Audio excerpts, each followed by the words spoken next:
Alors bonjour à toutes et à tous. Voilà, on se retrouve pour la suite du cours lecture avec le Sutra du cœur. On continue avec la même partie de texte. C'est pas parce que, j'espère qu'on va pas s'en lasser quand même, mais ça serait difficile de se lasser de ce Sutra du cœur. Mais l'idée, c'est de ne pas plonger tout de suite dans une autre partie du texte, mais d'avoir le temps et c'est un temps raisonnable, hein, c'est la 8e leçon, franchement, on peut même presque être content au vu des progrès que j'ai constatés chez vous la dernière fois. Je pense qu'on avance très très bien. Ça nous permet aussi cette fois-ci de voir encore, si je vais à la suite du texte, d'autres mots-clés, cette fois-ci en jaune, donc ça nous en fait des supplémentaires. On pourrait dire que là, on est presque dans la possibilité de connaître tout le sens de cette partie du sutra. Parce que les autres, bon, il y a encore quelques mots, on verra peut-être la fois prochaine. Bon, je voulais pas vous mettre trop de mots non plus, mais bon, à voir. Sinon, vous avez vu dans cette leçon, vous avez reçu le support, vous avez vu qu'on aborde les 5 préfixes.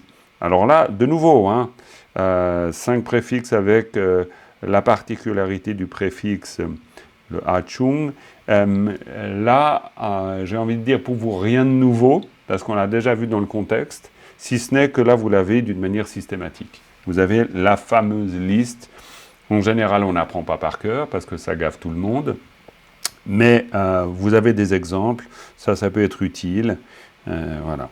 Tous ces exemples sont tirés de la méthode TibLab que j'avais fait à l'époque avec Deki Gudong, où on donnait les cours à Montchardon, on avait construit tout ça. Mais donc, nous, on parle, vous avez aussi d'ailleurs, en plus des 5 préfixes, vous avez les 6 lettres spéciales pour la translittération du sanskrit et les 6 lettres souscrites avec ha, les hatan puk. Voilà. Et là, franchement, une fois qu'on aborde les préfixes et les suffixes, on a quasi tout vu. Donc on aura très rapidement vu la totalité de l'aspect théorique de toute cette affaire. Maintenant, ce qui est bien, c'est de nouveau s'entraîner à la lecture et l'épellation. Alors là, rien de neuf parce qu'on l'a déjà fait, mais peut-être ce que je peux faire, c'est faire une épellation de cette partie pour commencer, avec toujours la même suggestion, c'est-à-dire vous avez vos micros qui sont fermés, mais vous le faites avec moi.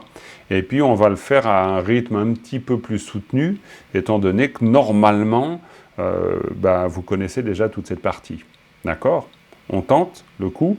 On y va? Super. Alors,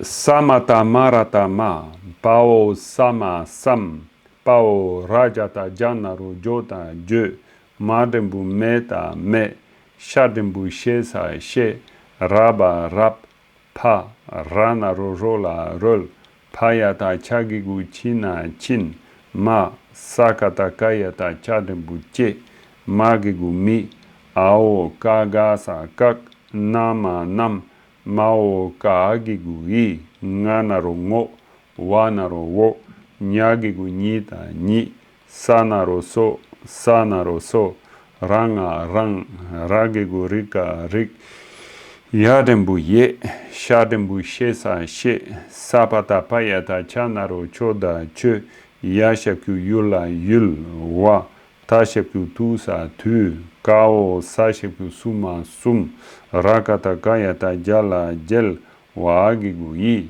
yashapku yuma yum, la, payata chaka chak, ao tsala tsel, lanaro lo.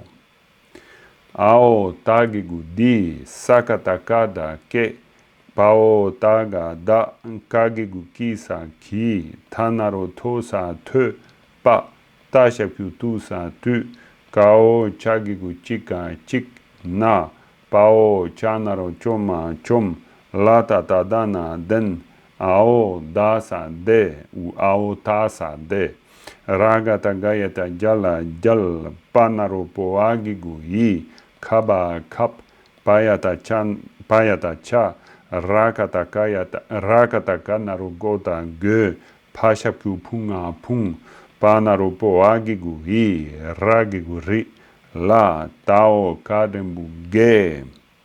salatala narolonga long kagiguki tao gadembuge ao da shapkyu da alors ao ta shapkyu duna dun chadembu chena chen panaropo tanga tang payata changa chang cha shapkyu chuba chup sadembu se masa sem tao pa agigu yi tao gadembuge ao ta shapkyu duna dun chadembu chena chen panaropo tanga tang taba sa tap chagigu chika chik ta shapkyu tu pao sha shapkyu shu kasa shuk tadembu te. Donc ça nous donne ma sam je me sherap parul chin ma ke minga nam ke ngowoni. Ça, c'est comme ça qu'ils font les Tibétains. C'est-à-dire, tu as plusieurs séquences d'apprentissage. D'abord, l'épellation, ensuite, comme ça, puis ensuite, Masam Jeme Sheram Parol Chin. Mais avant de dire Masam Jeme Sheram Parol Chin, ils disent Masam Jeme Sherap Parol Chin. So Ran Rik Yeshe Chuyulwa. Tu sum galwe yum la cha tselo. Et ensuite, di ke da ki te pa tu chigna chom dende jalpe kap chag pung peri la gen long ki gen dun chen po tang. Ça, c'est plus difficile parce qu'en fait, là, on est dans un texte en prose. Donc on n'est plus du tout dans un texte versifié, donc c'est un peu plus compliqué. Chang chup sempe gendun chen po tang. Donc ce qui est plus compliqué, c'est qu'il faut connaître en fait les mots, savoir comment ils vont ensemble, comment ils se relient grâce aux particules. On va commencer à aborder les particules. Tam, chik, tu, shu, te. Et voilà. Donc, Masam Jeme Shera Parol Chin Marke Minga Namke Ngobo Ni So Rang Yeshi Chuyulwa Tu Sumjelwe Yumla Chatselo. Et ensuite, Dike Dage Tupa Tu Ching Na Chumdende Jalpe Kapchag Pungpo Rila Gelungi Gendun Chenpo Tang Chongchup Sempa Chongchup Sempe Gendun Chenpo Tang Tapchik Tu Shukte. Et en fait, petit à petit, la lecture, c'est vers ça qu'on va. Quand même, hein, idéalement. Ça va, ça vous déprime pas? Non, je vois de ces têtes, c'est terrible, je suis en train de vous plonger le moral ou quoi? Non, mais j'espère pas tout de même. Voyons. Ouais, ça va vite, disons, c'est pas facile. Non, c'est clair, mais t'as raison. Non, mais c'est vrai. Non, alors peut-être je vous ai déprimé là. Donc c'est pas le but. Non, c'est simplement qu'effectivement, c'est plutôt pour rappeler que les Tibétains adorent faire de la lecture un exercice en soi. Donc la bonne capacité de lecture est hautement valorisée. Et évidemment, pourquoi? On peut le comprendre, vu que la lecture des textes, c'est-à-dire la lecture des sutras, c'est une activité spirituelle en elle-même, si on lit facilement, on peut d'autant plus facilement lire les sutras. Donc il y a vraiment l'idée de lire les sutras, c'est lire la parole sacrée. Et donc lire la parole sacrée, c'est mettre en mouvement la roue de la loi. Hein, c'est comme si on faisait revivre le Bouddha en son temps lorsqu'il a donné ses enseignements. Donc c'est pour ça que la lecture est très hautement valorisée. Mais vous le verrez dans d'autres traditions spirituelles. Les Juifs avec la Torah, c'est la même chose, donc qui est extrêmement importante. Comme la lecture du Coran aussi. On a un peu perdu, ça ne veut pas dire qu'on a complètement perdu l'usage de la lecture de la Bible, mais dans ces traditions que je viens de citer, la lecture des textes sacrés est importante. Elle donne lieu aussi à une musicalité, à une mise en scène, etc. Et c'est magnifique. Donc là, on est un peu dans l'idée. C'est-à-dire, quand vous apprenez à lire, vous n'êtes pas simplement en train d'apprendre à lire comme nous, on utilise le verbe lire pour dire lire le journal, par exemple. On est dans beaucoup plus. On est dans l'expression d'une activité spirituelle. Donc voilà. Et petit à petit, vous allez vous habituer à le lire avec fluidité. C'est juste pour que vous vous souveniez que, en fait, vous faites plus qu'apprendre à lire. Moi, je me rappelle en retraite, Lama Tsongpo, il insistait beaucoup là-dessus, parce qu'on a beaucoup fait d'exercices de lecture au début, dans la phase préparatoire de la retraite. Et pour lui, c'était pas un apprentissage technique. C'est-à-dire qu'on était en train de lire la parole du Bouddha. Donc ça avait un sens spirituel profond. Et pour nous, pareil. C'est-à-dire que là, vous faites plus que de savoir lire. Vous faites une pierre deux coups ou une pierre plusieurs coups. Bref, voilà. Donc, à partir de là, c'est bien qu'on s'entraîne un peu. C'est-à-dire qu'on reprenne notre lecture. Après, on pourra voir peut-être ce que ces tableaux nous disent, mais bon, moi je pense que... Et puis après, peut-être une chose qui pourrait être intéressante, si vous en avez envie, c'est de revoir les mots-clés, c'est-à-dire, là, dans cette partie, pouvoir observer comment est-ce qu'on comprend le texte, et peut-être le rôle des particules. Mais d'ailleurs, on pourrait peut-être rester sur cette partie directement, puis là, on fait une pierre deux coups, c'est-à-dire, on fait à la fois un exercice de lecture, et puis un exercice de compréhension des mots. Ça vous va? On fait ça peut-être? D'accord, ok. Et puis, voilà, on a des segments, donc on en épelle, ouais, ils ont une longueur à peu près standard. Donc on pourrait commencer par le haut de l'écran, et puis on termine par Sylvie. Donc on commencerait avec Christine qui nous fait une épellation et une lecture du premier segment. Est-ce que tu m'entends, Jean-Marc? Ah oui, oui, je t'entends maintenant. Oui, Claire. Bon. Tu peux ramener le premier texte parce que j'ai une question sur les barres. Sur les barres, ok. Donc, ça a une phrase, j'imagine un vers, puis il y a une barre, après il y a un petit espace, il y a une autre barre. Oui. Il y a deux barres à la fin. Oui. Comment c'est ça vient de toi? C'est subjectif? C'est une Non, technique? alors, ça c'est clair. Non, ça vient pas de moi. C'est-à-dire, tout ce que vous voyez ici, c'est le texte tel qu'on le trouve. Hein. Je dirais que je suis assez tibétain dans ce sens où on n'intervient pas dans l'écriture d'un sutra. Même parfois, quand il y a une faute, on est très prudent avant de la corriger. Parce que, bon, si elle est grosse faute claire, pas de problème, mais après, il y a vraiment une espèce de... autour du texte, non, moi je prends les barres qu'il y a, on va dire, et puis je les pose comme ça. Maintenant, cela dit, les barres, c'est-à-dire ça, ce qu'on appelleché en tibétain, là par contre, je trouve que la théorie qui nous dit comment expliquer tout ça est assez floue. C'est pas si net que ça. Étant donné que nous, on aurait tendance à faire l'équivalent avec un point, et là, on aurait tort. Si on fait l'équivalent avec une virgule, on aurait tort aussi. Pourquoi? Parce que parfois, ça peut désigner un point. Alors là, on utilisera les deux barres pour dire on est vraiment à la fin de quelque chose.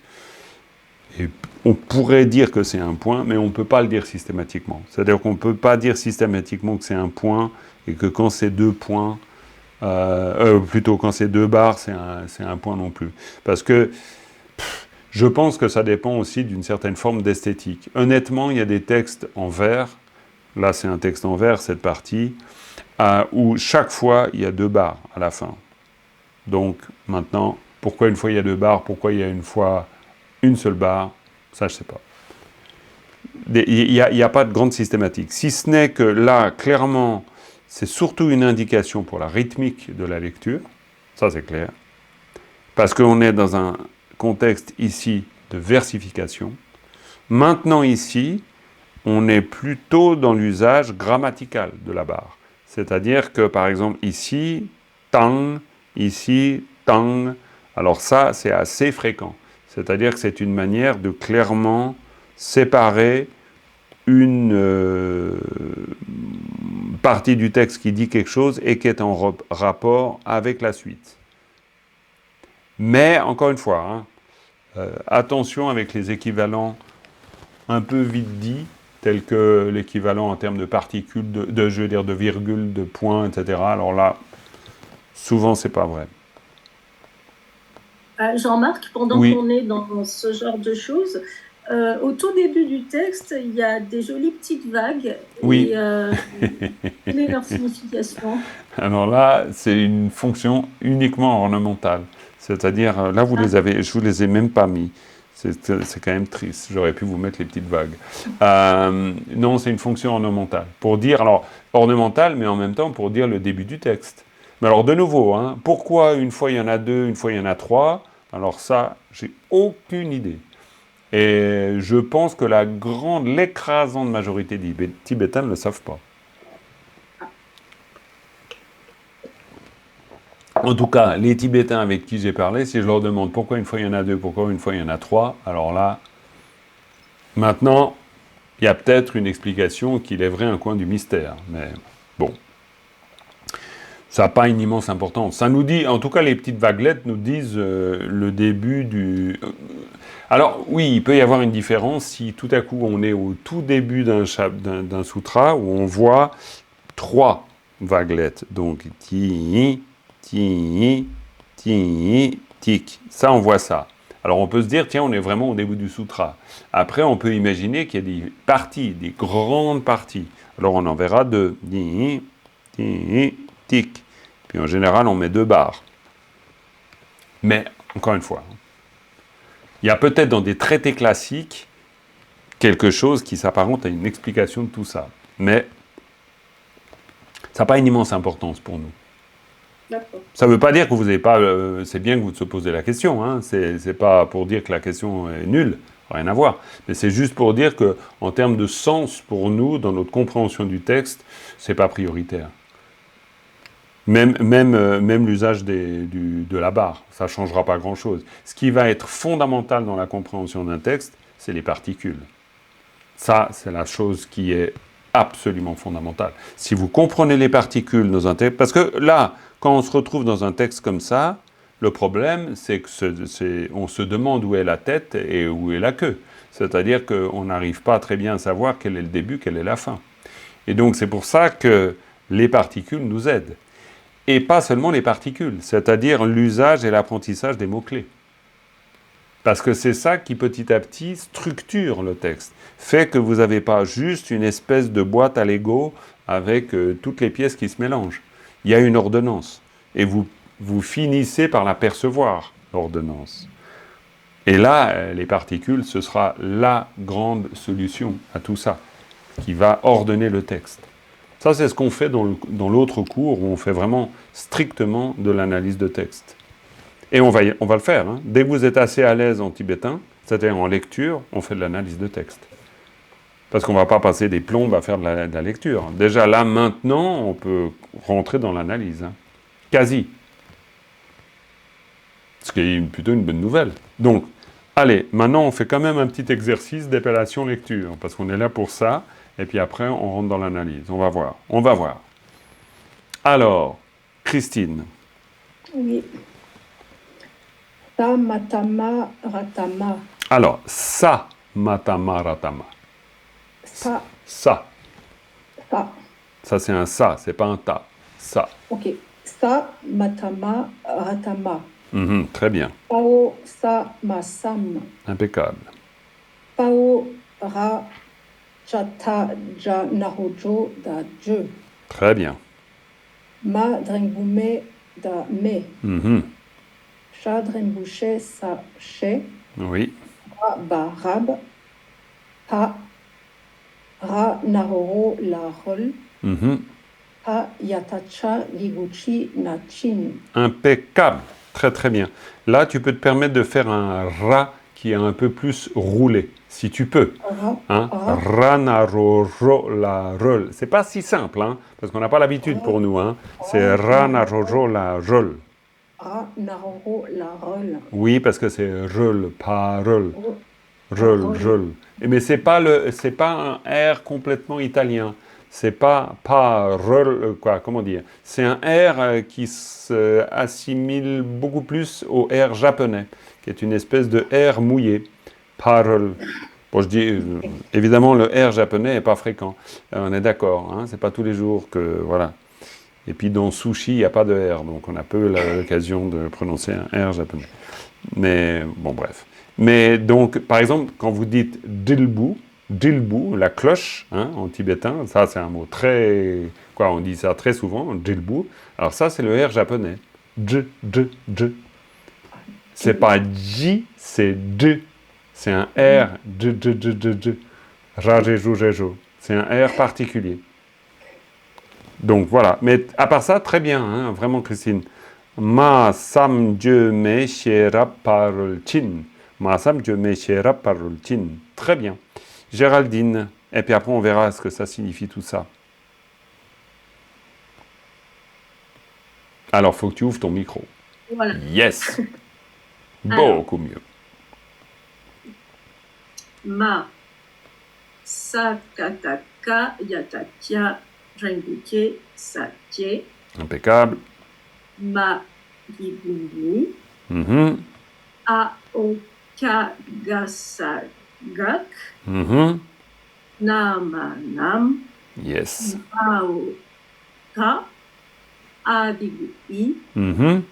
nanaromo wanaro pardon Non, c'est pas grave. Narumo Mhm. nya kiguni tani. Impeccable. Très, très bien. Est-ce que tu arriverais à lire la phrase? C'est-à-dire, Alors. tranquille, hein. Ma, kie. Makie, Tranquille, tranquille, avec un rythme, si possible. Ma, kie. makie, ni, gak, Ga. namkei, nowo, ni. Très bien. Le rythme est important. Ma, kie.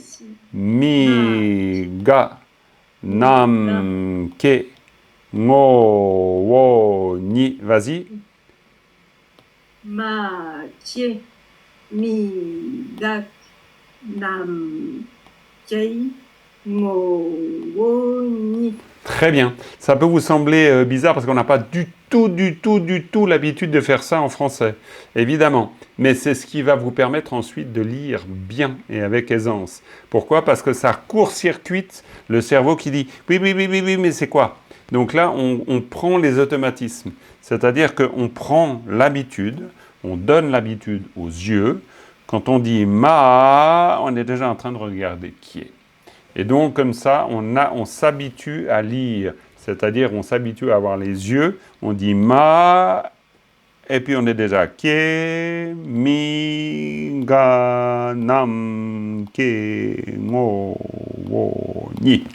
Et on est dans l'anticipation. Ça nous permet. Et ça nous permet de passer de l'analyse à la fluidité. C'est-à-dire la fluidité, pour qu'il y ait une forme de fluidité, hop, ben, il faut glisser dans quelque chose de l'ordre de l'habitude. Donc c'est pour ça que le fait de le faire avec une rythmique, ça aide beaucoup. Parce que sinon on s'arrête. Pardon. Oui, vas-y Géraldine. Comment on fait pour trouver les trucs qu'on regroupe dans la rythmique? Parce que là, bon, tu as surligné des choses, mais... Ah non, alors dans la rythmique, ça marche surtout bien quand le texte est versifié. C'est-à-dire, le texte versifié, si je le reprends depuis le début, c'est ça. Ça, c'est l'aspect versifié. Ensuite, ici, alors là, c'est beaucoup plus difficile parce que le texte n'est pas versifié. Le sutra lui-même, il est en prose. Il n'est pas versifié. Et dans des sutras, vous pouvez très bien avoir un sutra avec une partie en prose et une partie versifiée. Quand c'est pas versifié, ça veut dire que là, vous devez connaître la manière dont les mots sont agencés pour pouvoir trouver la rythmique. Alors là, tout à fait. Mais pour l'instant, on est dans la partie versifiée. Donc dans la partie versifiée, vous ne privez pas, dans ce cas-là, d'utiliser la rythmique. Et la rythmique, elle est très simple. Dans la partie versifiée, c'est ma, ke, mi, ga, nam, ke, ngo, wo, ni. Parce que vous avez un nombre de syllabes impair, et donc ça permet chaque fois à chaque phrase la même chose. 1, 1, 1, 1, 1, 1, 1, 1, 1. Vous avez le même nombre. 1, 2, 3, 4, 5, 6, 7, 8, 9. Vous avez soit 7, soit 9 en général, pour les textes versifiés. Mais après, bien sûr, que petit à petit, la compréhension du sens qu'on a là, eh ben, elle va vous aider. Et surtout dans une partie en prose. Parce que alors sinon, tu ne sais pas. Justement, vu que le tibétain, il n'y a pas de séparation entre les mots, à la différence du français, pour l'instant, on écrit le tibétain dans un seul tenant, à part ces espaces ici, mais ces espaces-là, ce n'est pas les espaces entre les mots. Donc c'est compliqué, évidemment. Mais attendez, chaque chose en son temps, hein, après ça va devenir simple. Hein. Pas de problème. Déjà, franchement, très très bien, du point de vue de lecture, voilà. L'objectif commence franchement à être atteint. Ensuite, Dominique, la suite. Moi? Oui, Moi, Dominique, oui. Dominique, toi. Dominique, toi. Dominique-moi. D'accord. Sanaroso, Ranarang, Ragigurik, Ragigurika, Rick. À chaque fois, je l'oublie, lui. Yadrenbouye, Chadrenbouché, Saché, Sapatapa, Yatakcha, Narocho, Tache. Très bien. Yadrenbouyou, l'aïeul. Yashapkyu. Yashapkyu, c'est un chapkyu. Tu as dit Jengbu. Mais c'est une faute d'inattention, c'est pas grave. Pas grave. C'est Yashapkyu. L'aïeul. La chapsou. La. Non, Yashapsou, l'aïeul. Et wa. Très bien. Alors, très bien. Non, mais voilà. Donc, de nouveau, l'épellation jusqu'à ce qu'il y ait l'aisance. Sanaroso, ranga, rang, ragigu, rika, rik, yadembouye, shadembouche, sache, sapata, payata, chanaro, choda, che, yashapku, yula, yul, wa.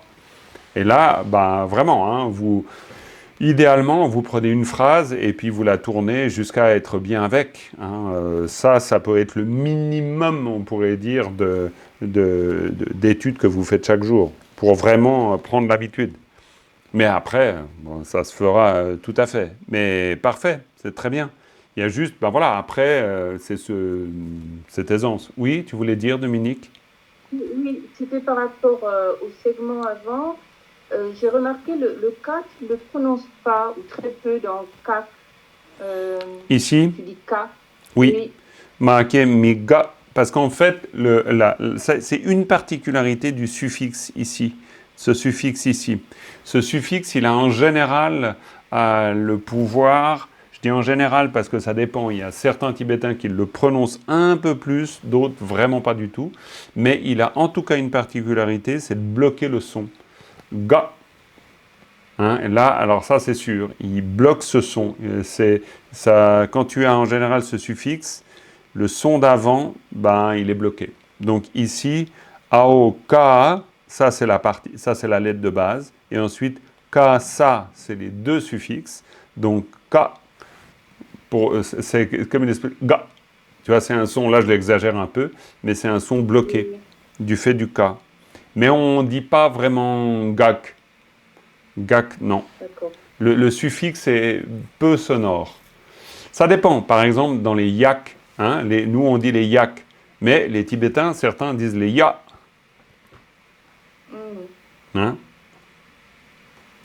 Vraiment, ya. Pas forcément yak, mais ya.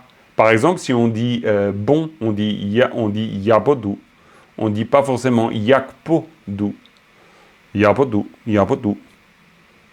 Ou yore, on ne dit pas yokre, yore. Donc il y a plein d'exemples où on ne va pas entendre le cas. Mais après, encore une fois, c'est un peu à l'usage. C'est-à-dire il peut y avoir parfois l'usage de l'entendre, parfois l'usage de pas l'entendre. Il peut y avoir des petites distinctions. Voilà.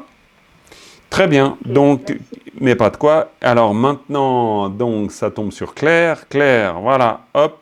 Je te laisse ouvrir ton micro et puis départ.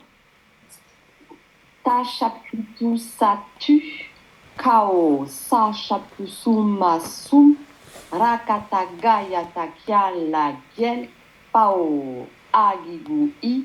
Alors, wa agigui, si tu peux. Wa agigui. Ouais, il faut tout de suite s'habituer au wa agigui. Mais c'était très bien, pas de problème. C'est simplement, c'est wa agigui. Vas-y, je te laisse poursuivre. Wa agigui. Yashapyu masum. Yashapyu mayum. C'est un ma. Yashapyu mayum. La hayata chaka cha.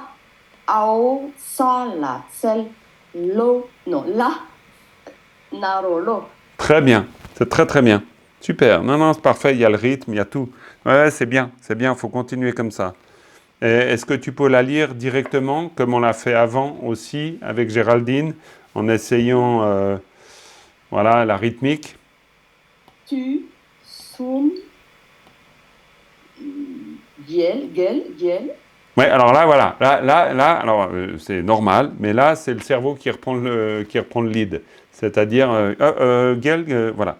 Alors, tu sum, fais avec moi. Tu sum, gel, we, yum, la, cha, tsel, lo. Vas-y, toute seule. Tu, sum, giel, wa. Vas-y, c'est pas grave. Vas-y. La, cha, tsel, lo. Impeccable, très bien. C'est ça qu'il faut. Essayez chaque fois de vous entraîner à ça. C'est-à-dire petit à petit de mettre cette musicalité, de mettre cette rythmique dans la lecture. Ça vous aidera énormément. Là, bien sûr, au début, vous comprenez peut-être pas tout pourquoi on le fait, mais ça vous aidera énormément. J'ai une question, Jean-Marc. Bien sûr. Donc là, si je comprends bien, on doit dire wa-i. Ouais, tout à fait. Parce qu'à l'épellation, on insiste comme ça à l'épellation pour qu'on se souvienne que ça ne fait pas partie du mot. Pour se souvenir que le ag ou i est une particule qui se rajoute, qui vient se coller contre le mot, mais qui ne fait pas partie du mot. C'est pour ça qu'on précise en disant ragatagal, ragatagayata yala gel wa. Et on dit wa ag ou i.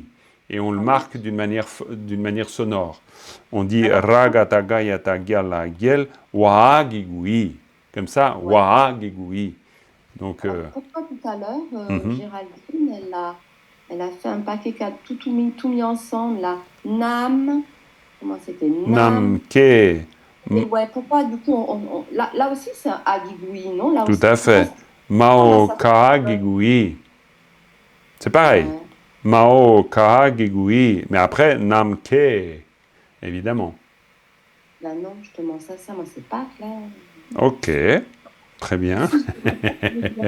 Pas de problème, pas de problème. Il se trouve que là, on a namka. Hein, le mot, c'est namka, en fait. Voilà. Namka. Alors après, le ka, donc on lui met un génitif. Donc là, on a un génitif. Donc le ka, ça donne ke. Alors bon, wa, ça donne we. Ça, on pourrait dire que le wa, we, a, e, c'est un peu toujours... ça, voilà, c'est l'usage. Pourquoi? Parce qu'aussi, ça nous permet de faire la liaison avec la suite. Namke ngowo. Hein? À la tibétaine, on dira Namke ngowo. Le son, disons, on va... Alors, pour comprendre pourquoi on fait ça, c'est-à-dire namke ngowo, il faut savoir que le agigui, le génitif, c'est un delta. Et delta, ça veut dire génitif. Et delta, littéralement, ça veut dire le son qui lie. Donc c'est un son qui relie deux parties. C'est-à-dire c'est clairement la particule qui a une fonction grammaticale en soi, mais en même temps, cette fonction grammaticale, c'est justement d'associer un élément plus un autre élément. Ça, c'est la fonction grammaticale. Mais pour qu'on entende la fonction grammaticale, on l'entende d'une manière sonore, on lie les deux mots. C'est-à-dire, on lie ça et on lie ça avec ça. Donc, on dit namke ngowo. On ne dit pas namka ngowo, parce que namka ngowo, ngowo et namka seraient différents. Tandis qu'en disant namke ngowo, c'est une indication sonore du génitif. Donc on sait qu'on est en train de parler de l'essence de l'espace, et non pas de l'espace et de l'essence. Ok. Alors pourquoi on ne fait pas le coup là avec wa et a? C'est ça qui n'est pas clair encore pour moi. Ok. Parce que, pourquoi on fait pas le coup ici? Ah, c'est joli.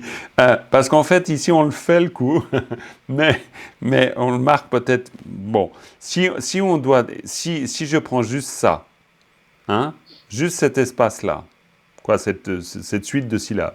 Et que je le dis en tibétain parlé, on dit Gelweyum. C'est pareil. Gelweyum. Parce que là, on a un génitif. Et ça, on a la mer. Hein, on le sait. Et là, on a les vainqueurs. OK? Donc, Gelweyum, ça veut dire la mer des vainqueurs. Donc, le génitif, il relie ça avec ça. D'accord? Donc, Gelweyum, Namke Ngowo. C'est un peu plus clair? Ou pas? Alors, oui, moi j'étais plutôt dans la question. Oui, ça, moyen, mais c'est Ok. complexe. Oui. La question de pourquoi à un moment donné on fusionne les sons et le son change, parce que tu nous dis bien dans l'épellation, Oui. marquez bien le génitif, séparez-le bien, puis après, au niveau du résultat sonore complet du mot, ça donne autre chose. Tandis que là, tu m'as bien repris en disant c'est parler et on ne doit pas l'entendre, mais après tu me dis mais si on l'entend. Donc c'est un peu ça. En fait, au moment de l'épellation, tu distingues, parce que tu dois savoir que ça c'est un génitif et que ça c'est le mot. Donc ça, il faut que tu t'en rappelles. Donc au moment de l'épellation, tu distingues. Au moment de la lecture, tu distingues plus. Ok. Parce qu'au moment de la lecture, tu dis Galwayum. Mais par contre, tu marques d'une manière sonore la présence du génitif, parce que tu dis Galway, tu dis pas Galwa. Si tu n'avais pas de génitif, tu dirais Galwa-yum. Et Galwa-yum, ça ne veut pas dire la mère de tout le Bouddha. Oui.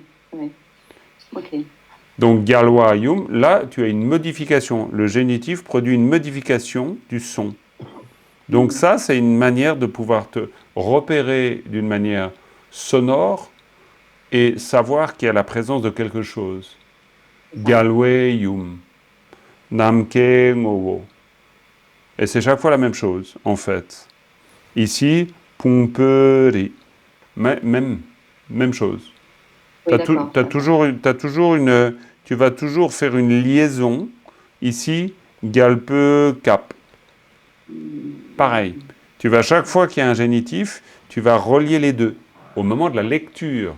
Et d'autant plus au moment de la lecture ou de la prononciation du mot dans un contexte de langue parlée. Ça, c'est clair. Mais maintenant, au moment de l'épellation, alors là, tu fais attention, on va dire, c'est un truc, mais maintenant, peut-être pas... là, on le fait chaque fois pour le génitif, de manière à pouvoir bien comprendre que le agigui, vu que...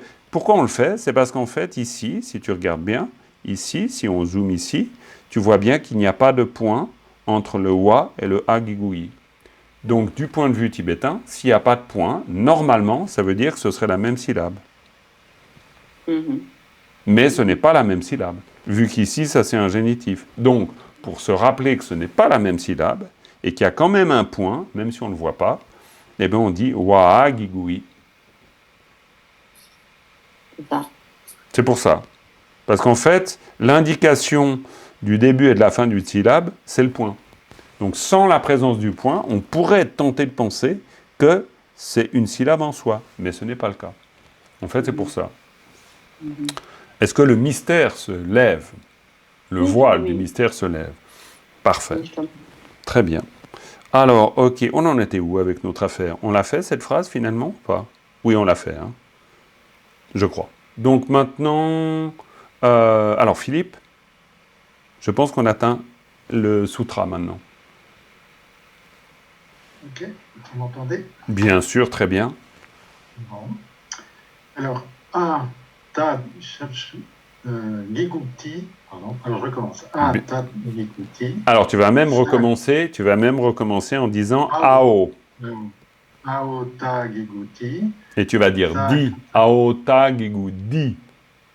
Aota Gigudi. Ouais, je t'embête là. Aota Gigudi, mais parce que c'est Di. Aota Gigudi.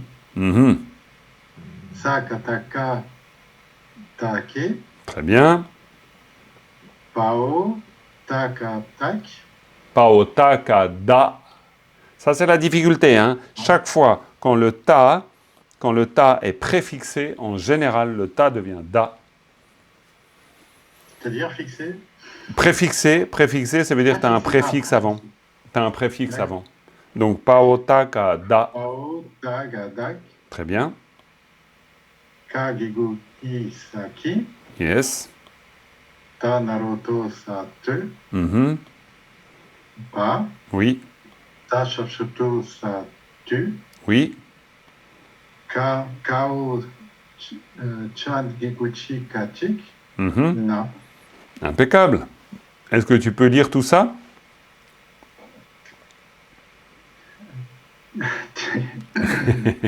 Vas-y, tranquille. Hein. Tike tak. Alors, c'est mieux de dire dike, Dike. Taki. daki. C'est mieux de dire daki.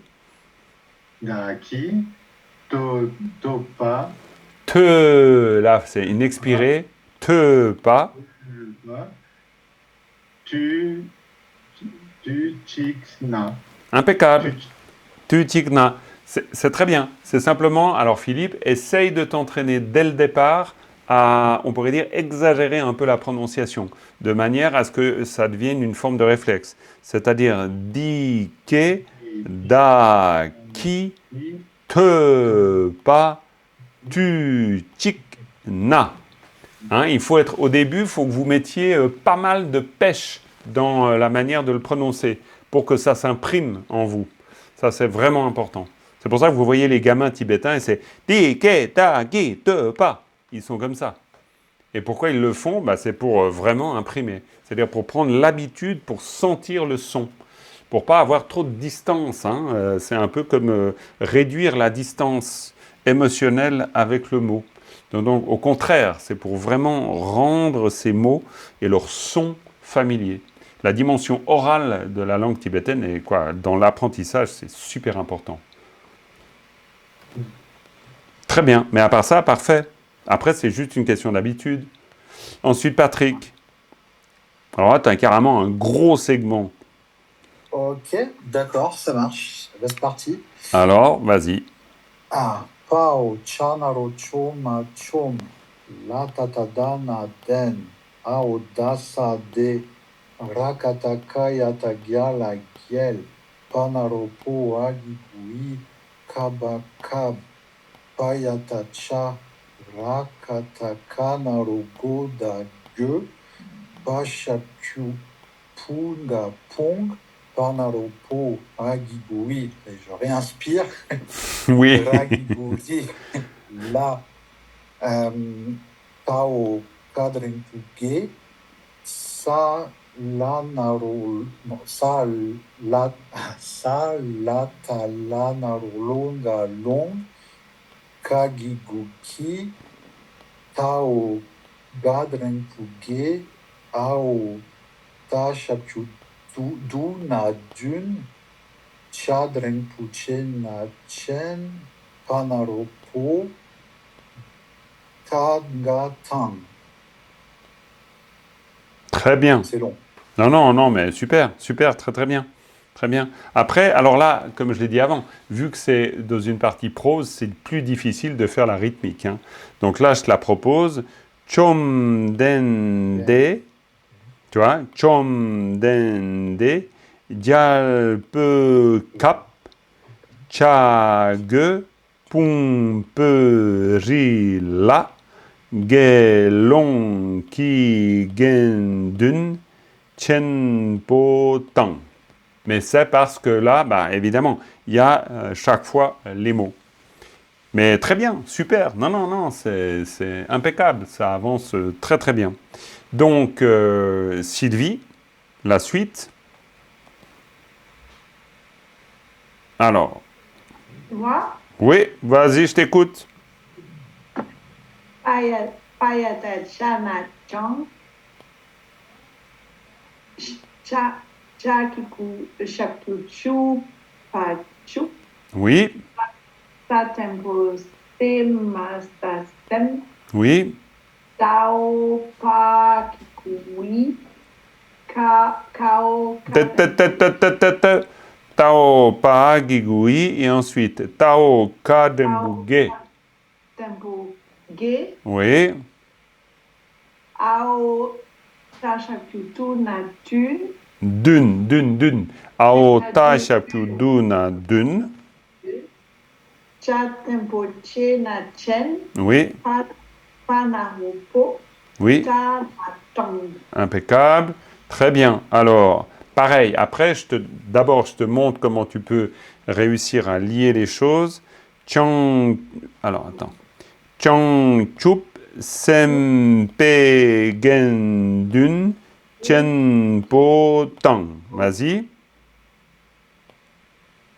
Chong chuk, tem, pe, ke, dun, chen, po, tong.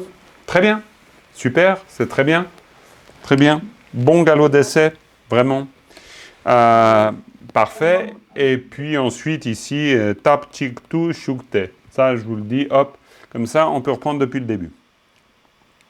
Alors, à mon avis, alors donc là, déjà, présentation toute simple, des mots en plus. C'est pas très compliqué, hein. Vraiment. Mais bon, par contre, le texte va commencer à devenir intelligible, mine de rien, un peu mieux. C'est-à-dire, parole, ça veut dire de l'autre côté, hein. Donc, pourquoi on dit une paramita? Parce que para, c'est par-delà, hein, paramita. Donc, quand on dit parole, ça veut dire de l'autre côté. Chin, si vous vous en souvenez, chin, ça veut dire quoi? Le verbe aller au passé. Donc, si vous vous souvenez que le verbe, là, ici, c'est le verbe aller au passé, ça veut dire aller de l'autre côté. Ça veut dire qu'une paramita est transcendante. C'est-à-dire, on dit une vertu transcendante, mais là, on dit parol chin. Parol tu chinpe. Parol tu chinpa. Ça veut dire qu'il va de l'autre côté. C'est-à-dire quelque chose qui nous fait aller sur l'autre rive. Parce que parol, c'est de l'autre côté. Par exemple, de l'autre côté d'une montagne, de l'autre côté d'un fleuve, de l'autre côté d'une rivière, de l'autre côté de l'océan. Donc, de l'autre côté du samsara. Et de l'autre côté du samsara, c'est le nirvana, dans l'image, dans la représentation. C'est pour ça qu'une vertu est transcendante, parce qu'elle nous permet d'atteindre l'éveil. Elle nous fait aller, au sens du verbe aller. Elle nous fait aller de l'autre côté. Donc c'est pour ça qu'il dit, ici on dit, ma sam, alors ma on n'a peut-être pas encore vu, bien que je ne sais plus, mais sam c'est la pensée, on a vu ça, sam. Donc ma sam Dieu met, ma sam Dieu met, ça on en avait déjà parlé. Ma sam Dieu met, c'est le fait que la vertu de sagesse transcendante, elle est au-delà, c'est-à-dire on ne peut pas, mais ça veut dire il n'y a pas. Hein, on a vu ça, il n'y a pas. Ça c'est une négation pure.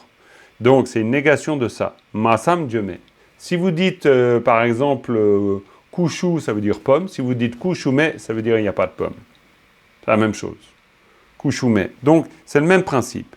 N'importe quoi, mais avec quelque chose devant, plus ça, donc ça et ça, c'est toujours la négation de ce qui précède. Donc, l'avantage du tibétain, c'est que vous n'aurez pas de surprise.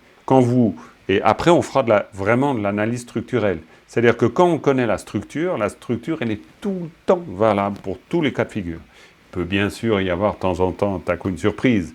Mais là, là je vais zoomer un peu, là vous avez ça, vous avez tac, et bien ça, c'est toujours pareil. C'est-à-dire, mais, ben là vous dites, couchou, mais, je n'ai pas de pomme.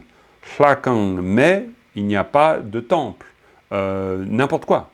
J'en sais rien, n'importe, justement. Donc ici, ma, sam, Dieu, mais, ça veut dire que cette vertu de sagesse transcendante dont il est question n'est ni prononçable, ni pensable, ni exprimable.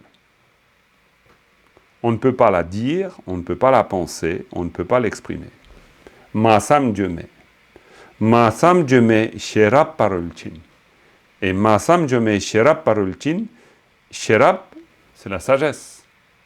Donc la sagesse, parolchin, c'est-à-dire la sagesse transcendante. La sagesse qui fait aller au-delà.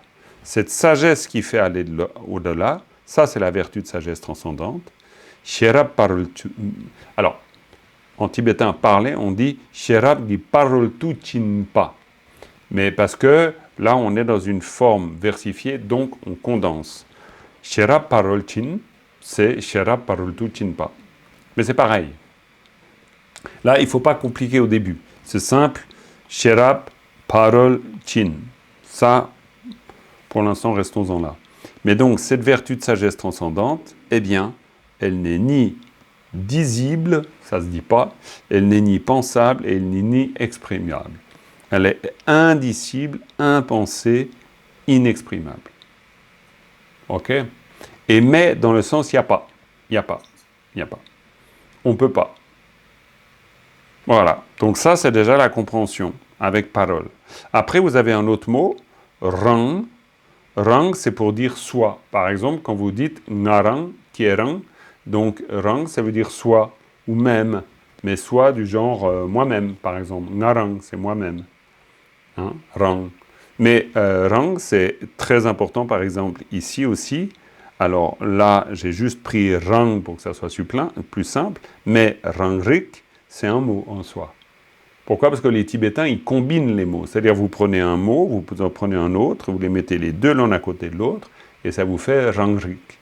Et rangrik, alors ça, c'est un mot super important, parce que rangrik, ça veut dire l'autoconnaissance, on pourrait dire. Mais, c'est un peu compliqué à comprendre, mais justement, rang, ça veut dire soi. Soso, on a vu la dernière fois, ça veut dire chaque. Alors, soso rangrik. Après, attention, hein, la traduction d'un texte, c'est coton, hein, ça, c'est pas facile, hein, parce qu'il faut quand même avoir une certaine aisance dans les mots. Et puis, toute la difficulté, ça sera de ne pas être croché dans le sens de chaque syllabe, vu que le tibétain est une langue monosyllabique.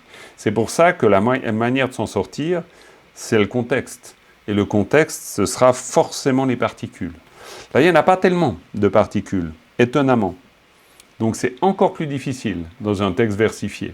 Parce que dans un texte versifié, on va privilégier le nombre de syllabes. Donc des fois, on vire des particules.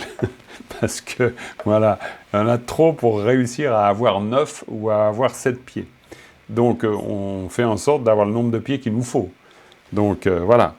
Mais ici, soso rangrik, c'est... même comme pour traduire... Soso rangrik, c'est, on pourrait dire, la sagesse autoconnaissante singulière, en quelque sorte. Ce qui est assez compliqué. Après, yeshe, sagesse primordiale. Ça va. Tuyul, yul, c'est l'objet. Hein. Tuyulwa. Bon, mais maintenant, traduire ça, c'est compliqué. Pourquoi? Parce que tuyul, ça veut dire... Dieu, c'est aussi la jouissance, mais bon, le fait d'expérimenter. Donc on expérimente le domaine de la sagesse primordiale. Il y a un peu de cette idée-là. Mais bon, ici c'est surtout pour insister sur les mots, pour essayer de faire des repères, d'avoir des repères de mots. Et ici il y a un repère de mots important. Alors, cha tselo, ça veut dire je rends hommage, ça on l'a vu déjà. Mais cha, ça veut dire la main à l'honorifique. Ça c'est un truc important, cha. La main, cha. Donc cha tselo. Ensuite, te pas, c'est un verbe important, c'est le verbe entendre. Alors ça, c'est la formule standard, on l'a déjà dit, mais ça, c'est il était une fois. Hein. Ça, c'est l'équivalent dans tous les sutras de il était une fois, j'ai entendu. C'est comme le début des histoires, il était une fois. Il était une fois, c'est le début du sutra. C'est pour ça que dans nos histoires traditionnelles, on dit il était une fois. La même chose. Dit que cette parole, moi, et là il y a une particule, ça c'est une particule très importante, parce que ça c'est une particule qui dit que ce qui précède, c'est l'acteur ou l'agent. Alors une fois, on pourrait même se dire qu'on peut petit à petit, est-ce que ce sera la prochaine fois ou après? Moi, je pense que c'est encore prudent de se donner 1-2 leçons de lecture, comme ça on déchiffre, puis après, une fois qu'on est suffisamment à l'aise dans la compréhension du déchiffrage, etc., on peut commencer à faire de l'analyse. Et puis on rentrera dans la compréhension du texte. Mais là, déjà, je vous le dis, c'est-à-dire que da, ki, ka, gigu, ki. Après, je vous le dirai de manière systématique. On apprendra à repérer les particules. Pour l'instant, je vous ai mis des formes, des groupes de mots, des repères. Parce que ça, vous allez le rencontrer tout le temps. Mais c'est, si vous reprenez les supports, vous verrez que c'est da plus ki. Donc ça, c'est une particule qui dit que ce qui précède, c'est-à-dire ça, le da, est un acteur, un agent. Donc, cette parole, moi, en tant qu'acteur, te pas, entendu, tu tikna, un jour. Donc, il était une fois, j'ai entendu. Et ça, c'est le début systématique des sutras. Et on sait que c'est le début du sutra, il est là. Ça, c'est une prière d'hommage à la vertu de sagesse transcendante. Ok ? Et puis ensuite, on a pungpo. Pungpo, c'est un mot très important, pungpo. Parce que pungpo, ça veut dire le tas. Alors, vous retrouvez ça dans le vocabulaire, bien sûr. Mais pungpo, c'est le tas, l'amoncellement. C'est là où se rassemblent. C'est pour ça qu'on parle du pic des vautours. Parce que chage pungpori, le mot, disons, l'expression, c'est chage pungpori. Et chage pungpori, c'est rajgir. Et rajgir, c'est le pic des vautours en tibétain. Chage, Alors là, oui. j'interviens parce que tu vois bien que tu ne fusionnes pas le A quand tu dis tu n'es pas le A Gigui. Ben, moi je dis chage pungpori. Toi tu le fusionnes, c'est ça que tu dis. Oui, Oui, toi tu dis. Là, ouais, d'accord, toi tu dis pumpe. pungpori, chage pungpori.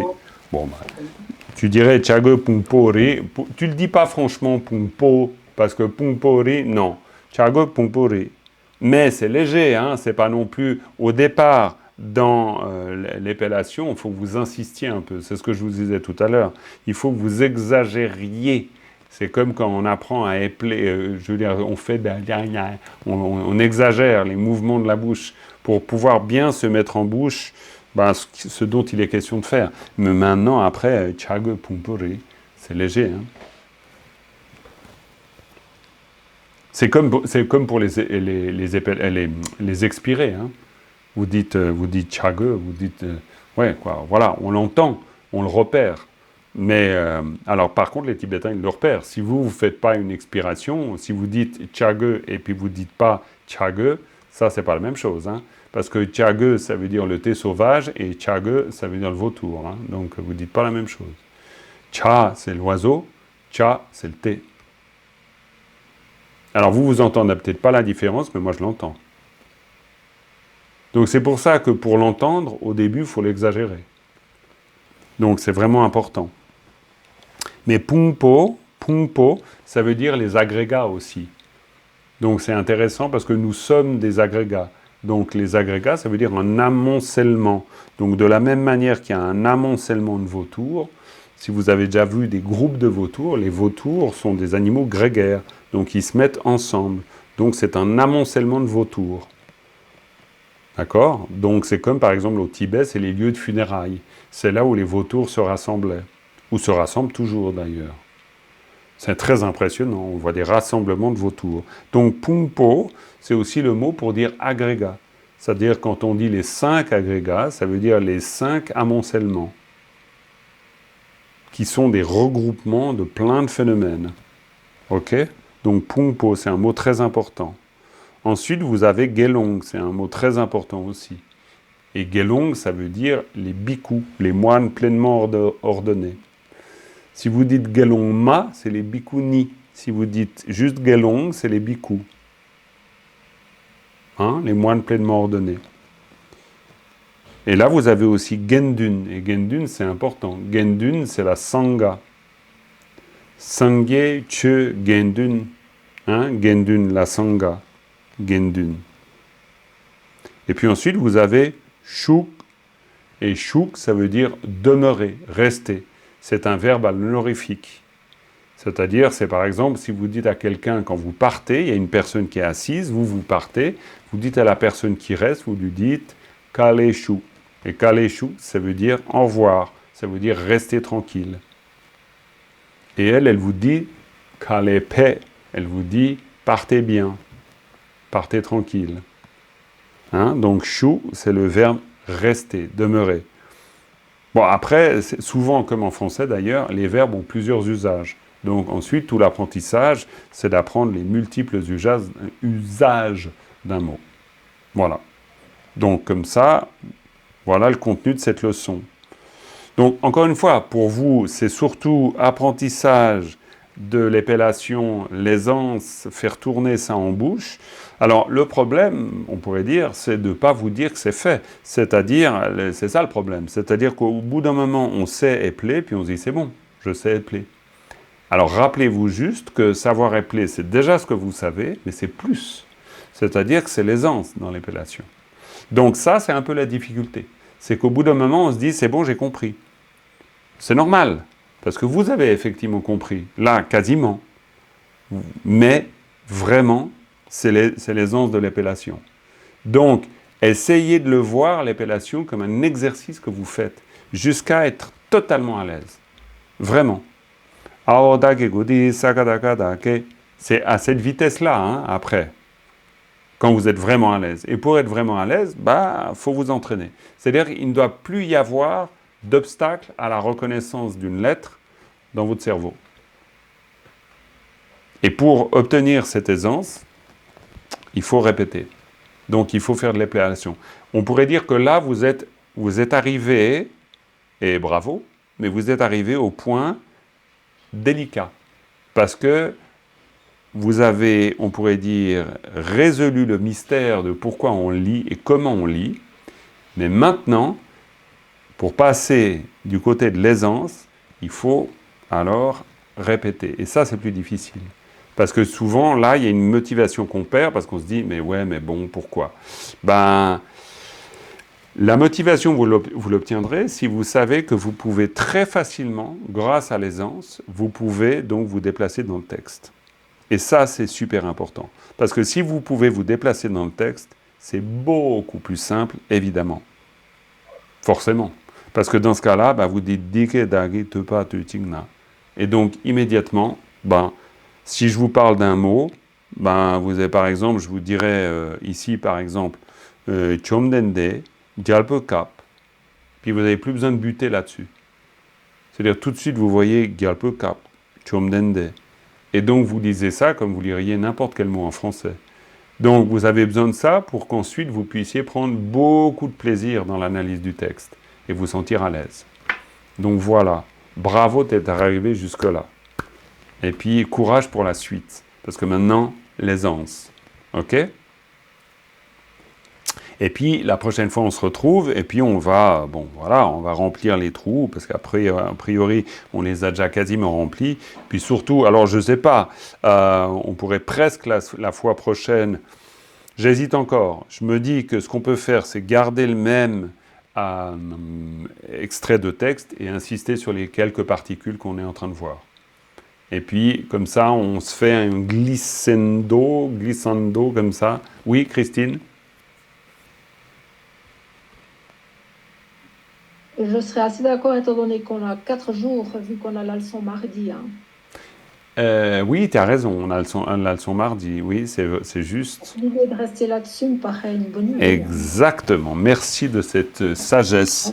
Tout à fait, absolument. J'avais oublié qu'on se voyait mardi. Donc, non, mais je le sais, je l'ai noté, rassurez-vous. Mais c'est vrai, tu as raison. En termes de délai, restons là-dessus et on insistera sur les particules. D'accord? Voyons ça comme ça. Eh bien, on a un peu débordé, mais ça va, c'est encore plus ou moins raisonnable.